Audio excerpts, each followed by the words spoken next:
Hey, friends, thanks for joining us today on the Invisible Strength podcast. We have had the honor and privilege to talk with amazing guests who are accomplishing incredible things despite navigating all the challenges that come with autoimmune conditions. Today is absolutely no different. We welcome the face behind Instagram, Unstoppable. Brian Ung joins us from Los Angeles.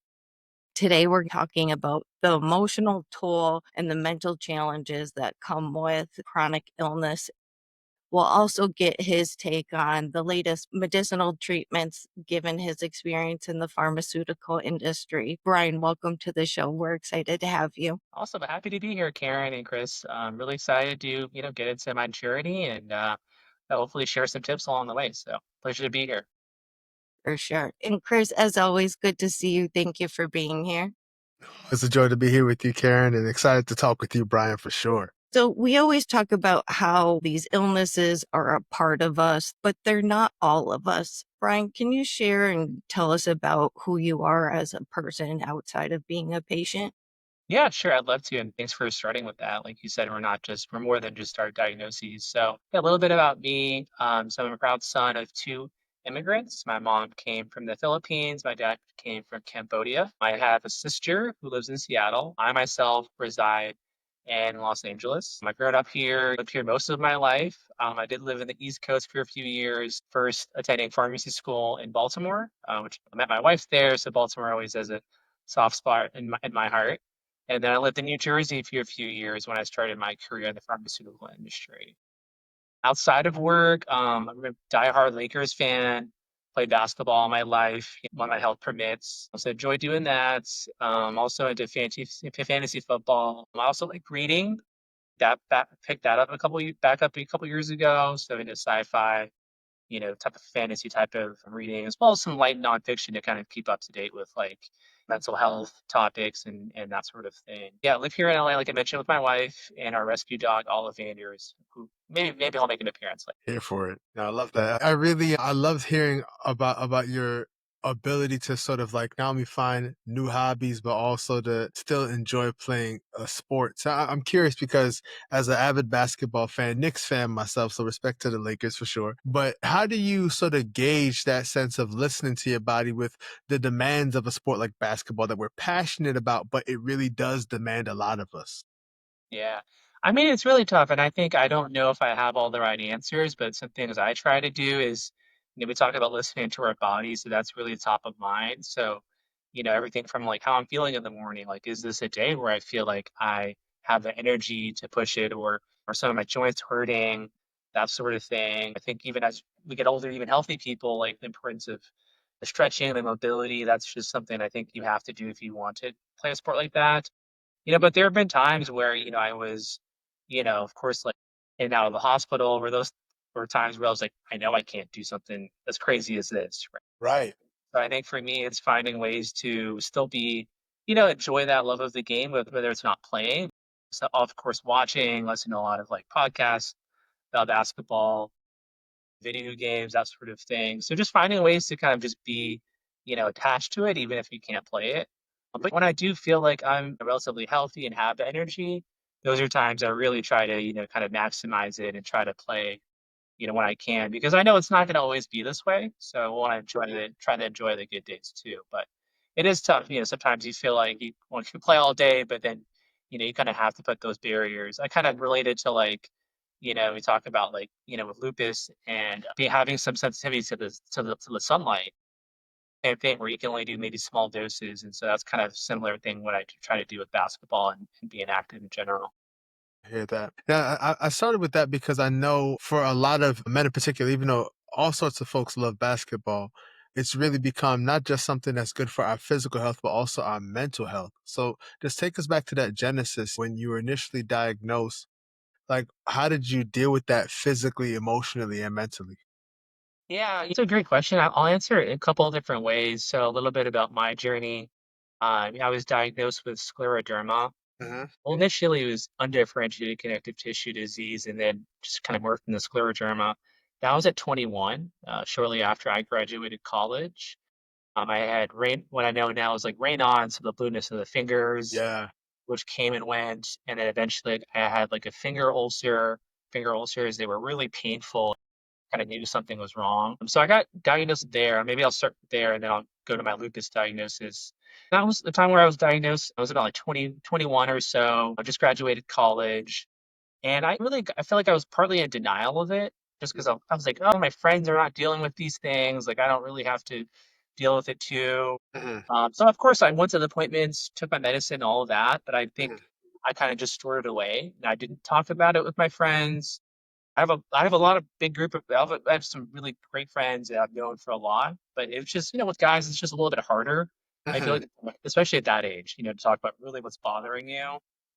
And, compounding that, I think growing up in an Asian household, we didn't often talk about like, just the things that were really bothering us, mhm. emotionally, mentally. So I think I kind of like locked that in a box in itself and then just tried to manage it as best as I could. And then I got diagnosed with lupus and lupus nephritis about 10 years after that. So this now about 4 years into my journey. There I was diagnosed again in my early 30s, so a little bit more older and mature. I was also diagnosed and I was feeling pretty good, but I was in and out of the hospital maybe about 3 times in about like 6 months or so. I had really random symptoms, like a few nights where I had a really high fever, and then I had rashes all over. And then my last couple of hospitalizations, I had, pain while I was urinating and, really, really painful, stomach pains. And but I mentioned, I was feeling pretty good there, and I had even signed up for this cycling ride through my company where they have kind of employees, kind of like do segments of each ride, and it total up to be like cross country. So I Right, signed up right. to be a part, and I was training for that, and I would feel good, but then I would feel these symptoms. And so I just bring that up because when I got diagnosed was in the middle of this training and about when I was going to complete um the ride, and I had to drop out. So it was like very Yeah. like I would say not like public in a way, but it was very obvious that something happened to me, right? So that was I was kind of forced to like share with like some of my coworkers, and of course I was in and out of the hospital, so I had a lot of family and friends that were aware of it. And I think I had kind of thought about like how I felt when I just had scleroderma, how I felt very alone and afraid, and I didn't know anybody. Yeah. And again, now fast forward, I grew more mature, and I had went through pharmacy school and started my career, and so I knew that there was other people out there, other organizations that helped connect people like me. And so when I got diagnosed with lupus nephritis, took some time, but I really felt like, okay, I know I'm going to feel alone. I do feel alone. It sucks to have not just one autoimmune disease, but now a second one. It's impacting my Yeah. kidneys. So I was really scared, really afraid of what was going to happen. So I knew I couldn't just hold that in. So I reached out to, I think the Lupus Foundation of America was the first group. So I attended some support groups and tried to deal with it that way and talk through what I was going through with other lupus patients, lupus warriors. And yeah, I think that's really been a big difference for how I handled that diagnosis from what I did when I was younger with just my scleroderma. Mhm, mhm. Yeah, thank you for lifting that up. Man, you just made me think about being that age, not just early 20s, but also in your 30s, and the sort of like needing to now, you can't keep this private, you can't keep this quiet anymore because, it's something that happened at work. Like, what sort of went through your mind in terms of your own desire to say, like, oh, I didn't want them to know that I was sick? And also, talk to us a bit about that invisible workload. Like, what do you wish people like your colleagues, friends, or even your doctors understood better about exactly how, scleroderma and lupus nephritis were treating you? Yeah, definitely. I mean, getting those diagnoses, I remember thinking when I got my lupus diagnosis, it was like my whole world's going to change. I'm going to have even more doctors and more follow-ups, more medications. It's just like everything swirling around you. And this is even me with like a healthcare background, right? So being able Mhm. to understand some of these things, but you still feel that because it doesn't make it any easier to explain your story from doctor to doctor or deal with the insurances. Like those things don't just the system is what it is. It doesn't, Right. get easier. It was like feeling alone and then also feeling like I needed all the information I could get to do as well as I can. So I was kind of also getting information about that. And then it was also wanted to I just feel like I wasn't alone in this and just feeling like I could benefit from being a part of the community and all that. Mhm. But yeah, to answer your question about what I wish other people would know about it, is that even on days that you're feeling good, you're feeling fine, your lupus and your scleroderma and how you're going to do in the future is still always in the back of your mind. At Mhm. least for me, it's the first thing I do when I take my medication in the morning.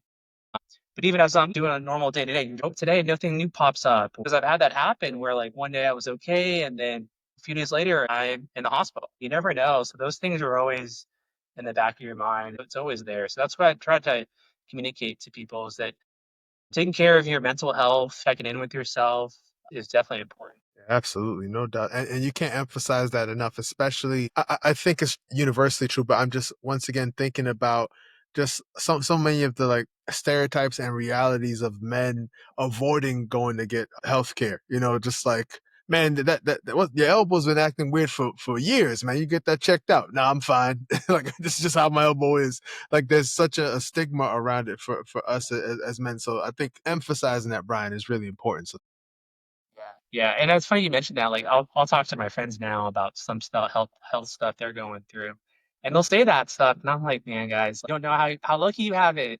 right, I know myself when yeah, feel like something is wrong. Like, I gotta talk to my doctor. I got to, immediate, otherwise, there's been cases where like I feel like if I wasn't as proactive enough, I could have things could have been worse. no question. Like not worse. So it's like sometimes I hear that from guys. I'm like, yo, you need to get on it.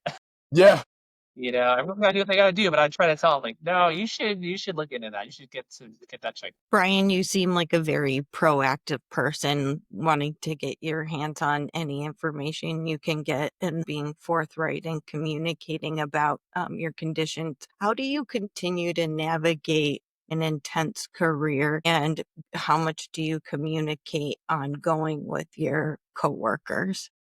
Yeah, that's a great question, Karen. So I'm very upfront about, my health. So as an example, since I've had lupus, I've, kind of switched jobs, interviewed.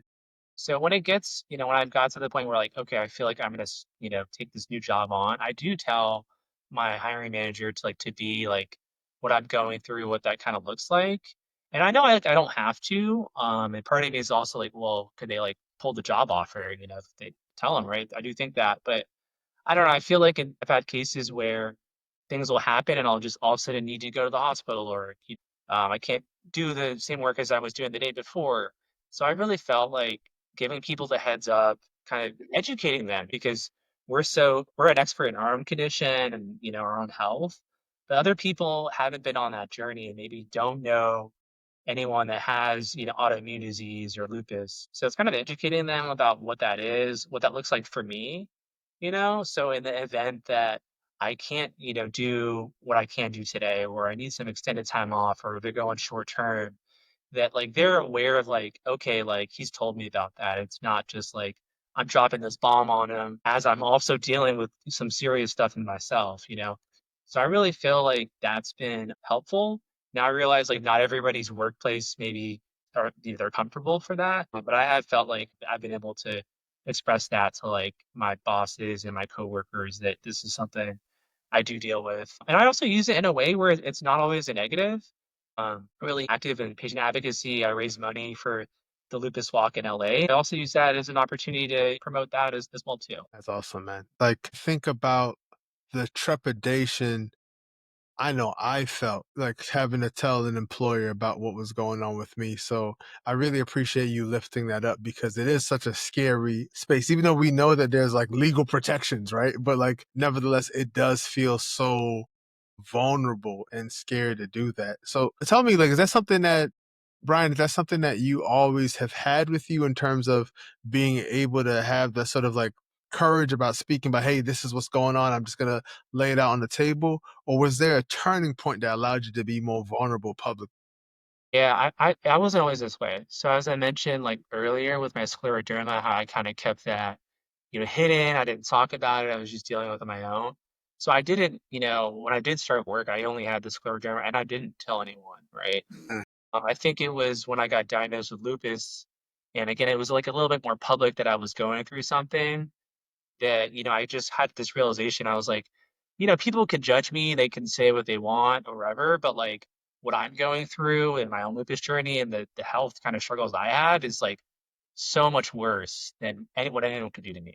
So I'm Yeah. kind of like, whatever, you judge how you're going to judge, but this is who I am, is what I'm going through. Mhm. So I think again, it was some of that maturity, just getting a little bit older, and then also kind of realizing like, hey, if I do need help, it's better that I kind of like help people understand that they could help me someday. I'm not able to be my best self every day. I appreciate the angle because a lot of times people don't know how to help or how to support, and just being open about how they can do that, even if it's not really doing anything, but just showing up in a certain way and being understanding. Sometimes that can be enough. We have to be vocal about what we need because a lot of times people just don't understand what we need, especially if they don't have experience with any of this.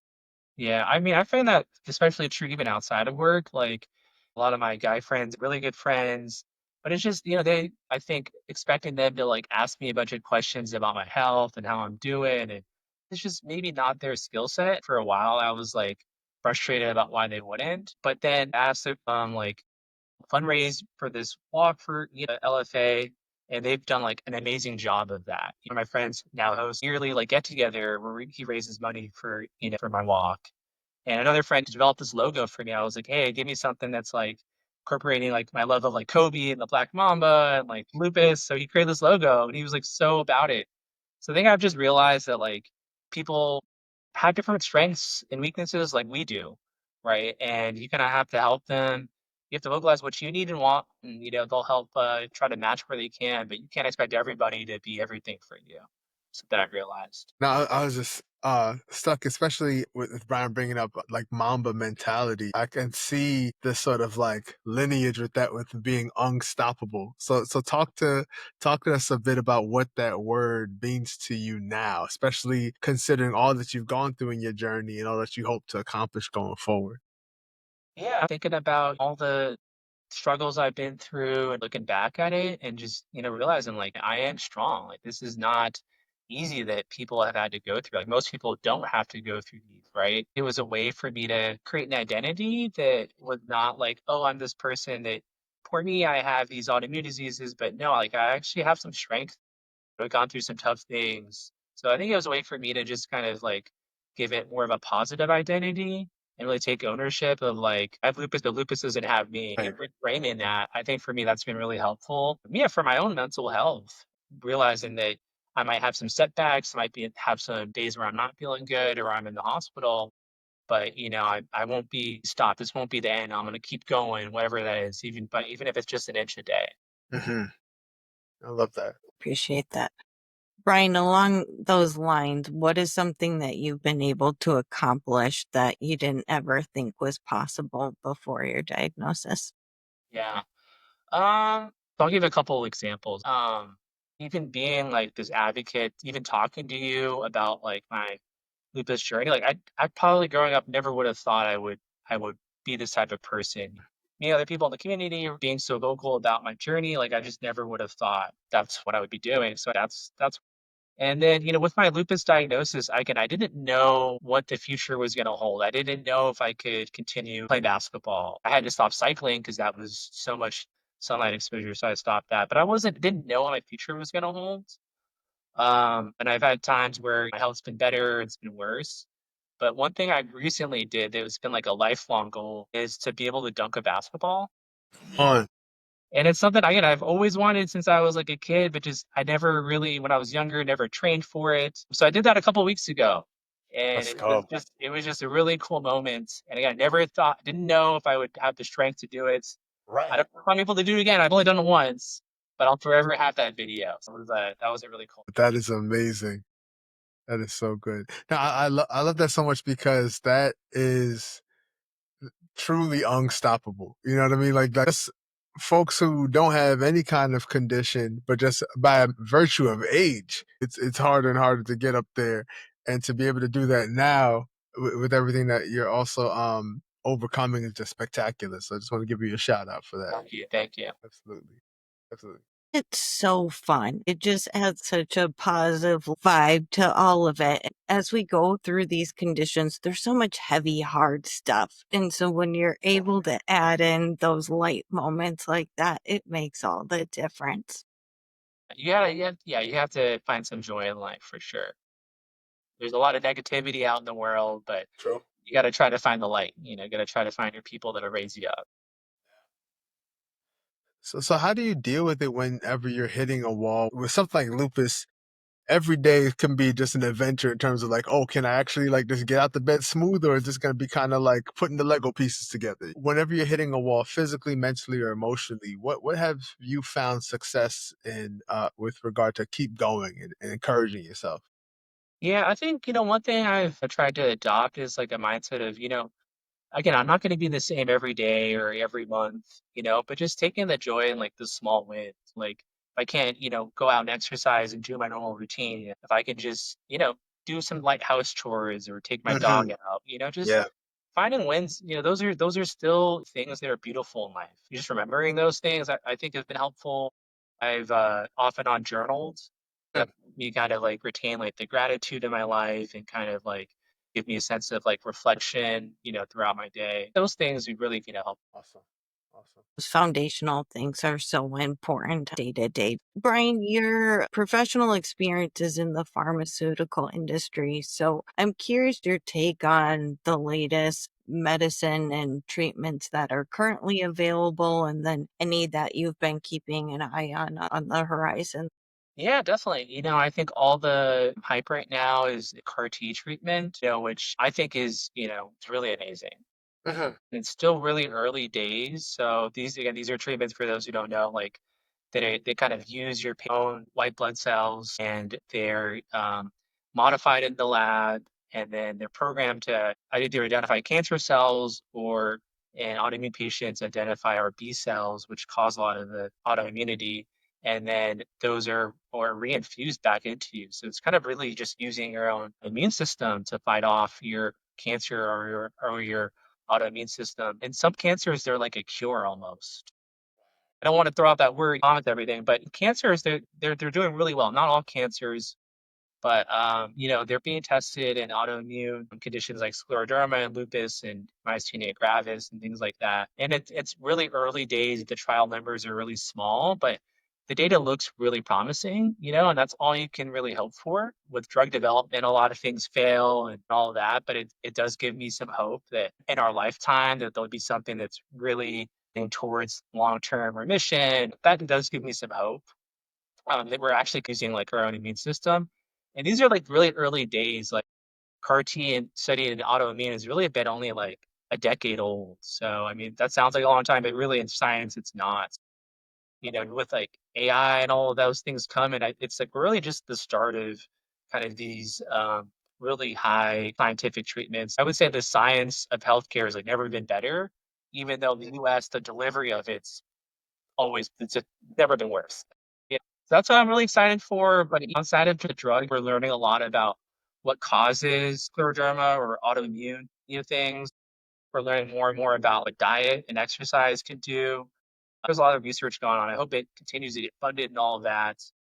But yeah, I would say the CAR T treatments are really exciting and something that I try to look at and see how these studies are progressing. But so far, they've been really, really exciting. I've heard very promising results about the Mayo Clinic. They have a study going on with that. My rheumatologist said he's really hopeful about the early results, reiterating your point that it's still very early on, but it's hopeful that the results are so promising. Yeah, definitely. Yeah, no, I've heard the same, and I think myself before I planned out this kind of medication regimen I'm on was thinking about going different trials, but not sure if I would qualify. Yeah, I hope it is something that can get studied in like a lot of lupus patients because we're all so different. Our symptoms, the flares, and all that. That I hope it can be studied in a lot of patients because promising as it is to be having no symptoms and all that, we also want to make sure it's really safe. Course. Safety is definitely important. So hopefully they can study that in our patients. No, Brian, I've really appreciated the sort of dynamism that you enjoy, where you have this pharmaceutical background, but you've never shied away from holistic approaches. Talk to us a bit about how medications fit within the broader plan that you have for your overall health? Yeah, that's a great question. Even though I have this background, I don't think that medications are like end all be all, right? I take a more holistic approach. Like I think it's one part of what we do to take care of our health. So it's important for people to do their own research, talk to the rheumatologist or whoever nephrologist, and ask them questions. You're the expert at yourself. They may be expert at other things, but understanding your symptoms, you're the expert for that. So I feel like being your own patient advocate is something I've learned over time. But I also think we live our life that are equally as important. Mhm. For me, it's getting a good night's sleep. So I take that pretty seriously. I'm a pretty light sleeper, so it's something that I have to kind of try to work at. I also think food is medicine. What we put in our bodies plays a huge role. I know in the US here, it's like so hard with all the processed foods we have and stuff like that. Mhm. But I feel like food is a huge factor. Trying to be active, there's a lot of benefits for that. For me, it's also taking care of your mental health, your emotional health, checking in with yourself, therapy, there a therapist I've done before, or the support groups which I still go to, I think are a big part of how I take care of my health. So I think yeah, medications are great, but they're just one thing. Uh, you really have to assess all parts of your life, or at least I have had to assess all parts of my life and kind of find what fits best for me, and that changes over time too. Of course. For a lot of us, including myself, medication alone wasn't effective enough to actually manage my symptoms. I was still very inflamed and very miserable despite being on a lot of steroids and intense immunosuppressants. So I'm a big advocate of looking at all of it together because whether it's medication or diet or meditation, there's not one silver bullet, but all of it together. I Yeah, appreciate you bringing that up. totally agree. Yeah. And that recipe, yeah, again, like you said, looks different for everybody. And I think Mhm. that's okay. Brian, I want to make sure that we give you the platform if there's something that we haven't touched on yet or that's important enough, revisit. Yeah, as I've kind of reflected on, my journey with scleroderma and lupus, one thing I've kind of realized is the platforms like you guys have, there's just a really strong community out there for Mhm. like-minded people who want to connect, want to help each other, want to share our experiences and lift each other up. If you're someone who think you might have an autoimmune disease or you do and you're feeling lonely, reach out, attend a support group. The first one might not be the one for you, but try another one. Reach out to us on social media. You're not alone and you don't have to be alone. Finding community is going to be so helpful for you. It's been helpful for me that I just really want to continue to stress that because our journeys when we're in the hospital, all those things are alone, right? But in other ways, we can always feel connected to each other, share tips, and just be there for one another. I just really want to stress that again, you're not alone, and there's a lot of people out there who want to get to know you and help you along this journey, and maybe you've been through some things that you have as well. Appreciate you sharing that. Absolutely. Brian, we want to end on a lighter note and we're going to do a rapid round of questions for you if you're ready for it. Let's do it. All right. One app you can't live without. Oh, so this is a new one. It's this app called Yuka, Yuka. Mm-hmm. You know it? I Yeah, I can't do. go grocery shopping without it. Yes. I have to use it. Doesn't mean I always pick the good stuff, or I always don't pick the bad stuff. But at Yeah. least at least you Right. know. Yeah. I highly recommend. I love scanning everything with that Yes. app. Yes. It made But me when I first used it, I thought everything I was trying to eat was garbage. Just like red, red, red, red, red. I was so ashamed, but it's so I know. great at. Yeah, you're okay with some of it, but some of it you're like, oh yeah, no, I can't do this anymore.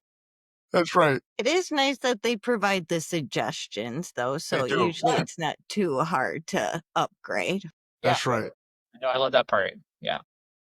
unless you're looking at tortillas and they're all just 0. It's 0. It's tough. Yeah, you're right. Yeah. Or I'm like some of these, I'm like, I don't even know what store carries this. Like, Right.